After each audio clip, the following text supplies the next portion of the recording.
Assalamualaikum warahmatullahi wabarakatuh. Kawan-kawan semua, insan pengajian di seluruh Indonesia, berjumpa lagi dengan Gus Arif Rahman. Pada konten kali ini kita akan melanjutkan dari konten sebelumnya yang tidak jauh berbeda, tapi serupa tapi tak sama ya. Yaitu tentang praktik mekanisme persiapan tender ulang Pokja pemilihan. Nah, bagaimana kalau Pokja pemilihan itu mau melakukan tender ulang? Bagaimana kita membuat eh, mekanisme yang dokumentasinya itu akuntabel supaya tidak hanya sekedar tender ulang. Karena di SPSC begitu sederhana tender ulang, tinggal tinggal upload, tinggal bikin jadwal, upload dokumen, selesai. Tapi Bapak Ibu, dalam rangka mitigasi risiko kita siapkan bagaimana strategi melakukan tender ulang yang baik dan benar, dan sehingga baik Pokja dan PPK dapat menjalankan proses ini dengan sebaik-baiknya, akuntabel, nanti tidak bermasalah di belakang nanti Bapak Ibu. Oke, nah bagi yang belum mengenal, izinkan saya memperkenalkan diri. Saya adalah Agus Arif Rahman, dipanggil Arif. Saya adalah fungsional pengelola pengadaan ahli media. Ya, saya aktif di Ikatan Fungsional Pengadaan Indonesia, di Ikatan Ahli Pengadaan Indonesia, dan keseharian bekerja di Badan Meteorologi, Klimatologi, dan Geofisika. Kemudian saya juga penulis buku, Bapak Ibu. Saya adalah penulis buku, sudah 4 buku. Buku yang saya tulis ini adalah buku pertama saya. Eh, ini buku ini banyak membahas tentang pokja pemilihan dan pejabat pengadaan, ya. Baik buat pokja dan pejabat pengadaan, Anda bisa beli buku ini di berbagai online shop banyak Bapak Ibu. Kemudian ini buku kedua, buku kerja pejabat buat komitmen. Kalau PPK ini, ya saya sarankan buku beli ini buku cetak penerbit Data Media, Bapak Ibu. Kemudian dua buku yang di bawah ini adalah versi e-book digital ya. Jadi tidak ada belum ada versi cetaknya. Keduanya diterbitkan oleh LPKN. Ini yang pertama Gramedia, Brand Data Media. Kedua yang di bawah ini adalah LPKN. Ini buku saku PPK. Ini versi sakunya, versi ringkasnya. Dan yang ini adalah strategi menyusun spek dan perkiraan melalui metode Request for Information (RFI). Ya, ini bisa Anda dapatkan di LPKN, di link-link nanti yang ada akan kita sharingkan di deskripsi video, Bapak Ibu.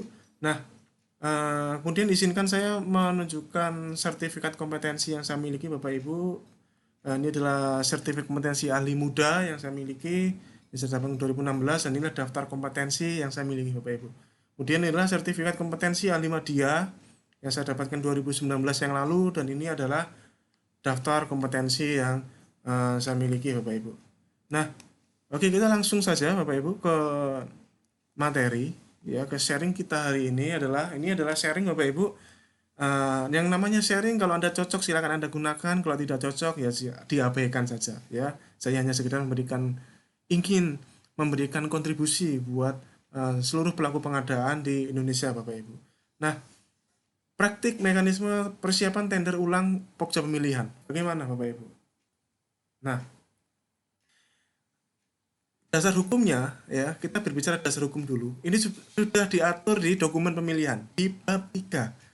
Seringkali kita tidak membacanya, Bapak Ibu. Seringkali kita tidak membacanya. Seluruh dokumen pemilihan, baik yang dikeluarkan oleh LKPP maupun yang dikeluarkan oleh uh, Kementerian PUPR, itu ada klausul ini.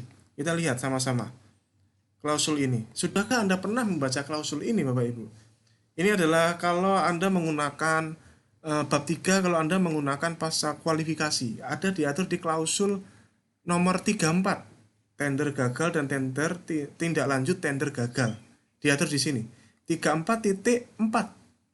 Oke, lagi 34.4 kalau ada pasal kualifikasi. Kalau yang konstruksi ada juga, cuma saya lupa ya. Nanti Anda bisa cari. Kurang lebih isinya tidak jauh berbeda, Bapak Ibu.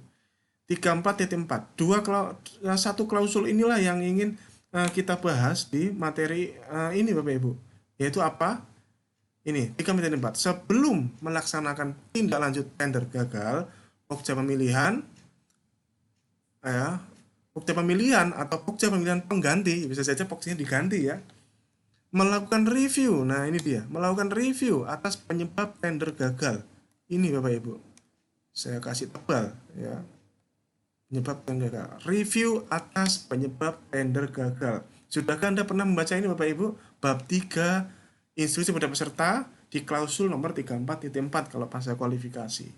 Hasil review atas penyebab tender gagal menjadi dasar untuk melakukan perbaikan dalam melaksanakan tindak lanjut tender gagal Bapak Ibu. Jadi ini menjadi dasar untuk melakukan perbaikan. Oleh karena itulah Bapak Ibu, pada kesempatan ini saya mencoba untuk membuat format review sederhana untuk persiapan tender gagal.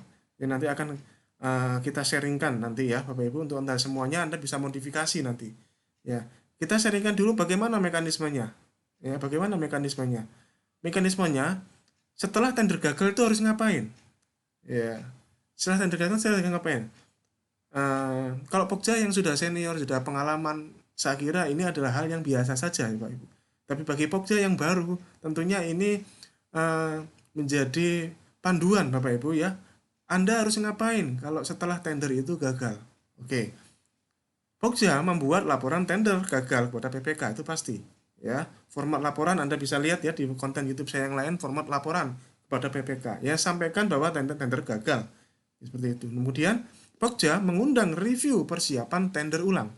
Kalau memang mau tender ulang, jadi konfirmasi kembali ini mau tender gagal atau tender ulang atau tender batal. Jadi sebelum mengklik tender tender ini ulang di SPSI ada dua pilihan. Tender batal atau tender ulang. Kalau tender batal berarti hilang. Jadi mulai dari awal lagi kalau mau mengulang. Kalau tender ulang maka dia pindah ke draft SPSI menjadi sebuah draft, Bapak Ibu. Ya, seperti itu. Jadi kalau memang ini tender ulang ya sudah lakukan. Pokja mengundang PPK untuk review persiapan tender ulang. Ya, Pokja mengundang PPK.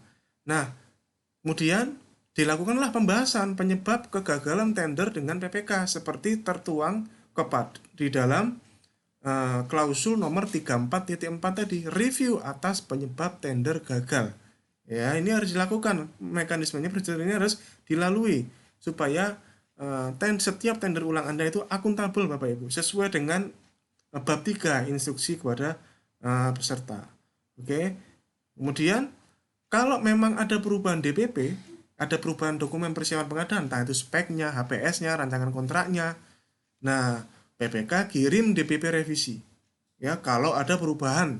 Ya, kalau nggak ada ya sudah, nggak perlu. Tapi kalau ada, maka PPK harus mengirim DPP revisi. Nah, atas DPP revisi ini, maka dibahaslah potensi perubahan itu dengan semula menjadi alasan, sama seperti yang konten sebelumnya ya. Semula menjadi alasan ini adalah akan menjadi dokumentasi yang akuntabel, yang akan menjelaskan pada saat Pokja atau PPK dimintai keterangan oleh auditor atau oleh aparat penegak hukum. Ya, kemudian dibuat berita acara, barulah lakukan tender ulang pada SPSE seperti biasanya. Nah, bagaimana formatnya? Seperti ini Bapak Ibu. Ini adalah contoh saja Bapak Ibu. Ini contoh sederhana, hanya seperti ini, 2 lembar. 2 lembar, mungkin bisa lebih ya. Ya, ini berita acara review persiapan tender ulang. Di sini dalam kurung tender ke. Jadi kalau ini tender ulang pertama berarti tender kedua. Kalau tender ulang kedua, tender ketiga. Ya. Tapi saran saya jangan banyak-banyak tender ulang Bapak Ibu. Kalau Anda bisa memanfaatkan regulasi tender ulang gagal itu bisa penunjukan langsung kalau memang memungkinkan penunjukan langsung, ada di konten YouTube saya yang lain ya. Ya, seperti ini pada hari ini tanggal bla bla bla bla. Melalui ini kami yang dalam berita acara ini telah melakukan review persiapan tender ulang. Ya, ini di identitas paket. Kemudian di sini disebutkan segala ketentuan hasil review di luar tersebut di bawah ini dinyatakan dan disepakati tetap. Dinyatakan dan disepakati tetap.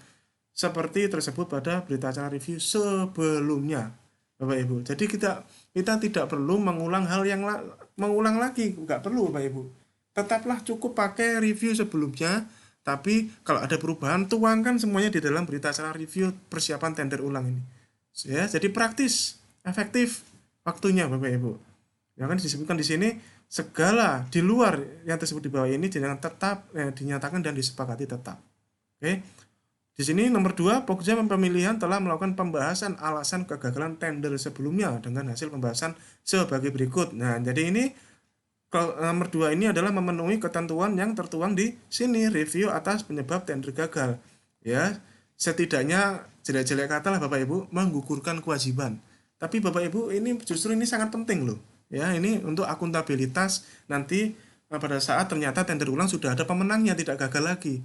Nah, kalau ada pihak-pihak yang mempertanyakan tender ulang itu, nah ini bisa digunakan Bapak Ibu sebagai bukti. bahwa memang Anda sudah melakukan mekanisme yang benar. Di sini Pokja memberikan informasi kepada PPK bahwa tender paket pengadaan ini dinyatakan gagal karena alasan. Nah, Anda ceritakan yang kemarin gagalnya karena apa? Misalnya dari satu penyedia, salah satu peserta yang masukkan penawaran tender, eh, penawaran tersebut ya penyedia tersebut gagal karena tidak memenuhi laporan, tidak menyampaikan laporan keuangan, atau laporan keuangan tidak memenuhi SKN, atau penyedia tersebut tidak memenuhi spesifikasi berupa, nah seperti itu Anda sampaikan saja sesuai alasan gugur yang Anda tuangkan pada tender sebelumnya, dituangkan di sini lebih detail, lebih bagus Bapak Ibu. Anda sampaikan apa adanya ya. Oke, kemudian di sini mohon berkenan PPK dapat memberikan tanggapan atas kegagalan tender sebelumnya pada paket ini. Ya, silakan ditanggapi. Hasil pembahasannya seperti ini. Ya, hasil pembahasan bersama. Ya, tanggapan. Kemudian, kedua, Pokja melakukan klarifikasi kepada PPK terkait dokumen persiapan pengadaan pada tender sebelumnya. Apakah terdapat perubahan? Ya, apakah terdapat perubahan? Apabila ada perubahan, dapat diisikan tabel semula menjadi alasan di bawah ini.